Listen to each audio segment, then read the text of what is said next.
COVID-19 காரணமாக ஏற்பட்ட சூழ்நிலையில் மாநிலங்களின் நிகர கடன் உச்சவரம்பு 2021 ஜிஎஸ்டிபியின் டேஷுக்கு மேம்படுத்தப்பட்டதுன்னு கேட்டிருக்காங்க.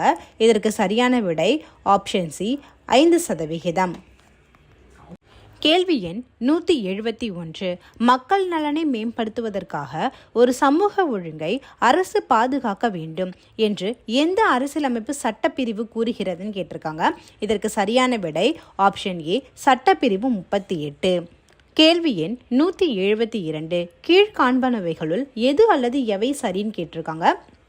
முதல்ல, சீர்திருத்தம் என்பது மதிப்பு அமைப்பில் ஏற்படும் பகுதி மாற்றங்கள் மற்றும் உறவின் தரத்தை ஏற்படும் விளைவு ரீதியான மாற்றங்களால் அடையாளம் காணப்படலாம். இரண்டாவது, உருமாற்ற மாற்றங்கள் மொத்த அமைப்பில் தீவிர மாற்றங்களுடன் வகைப்படுத்தப்படுகின்றன. இதற்கு சரியான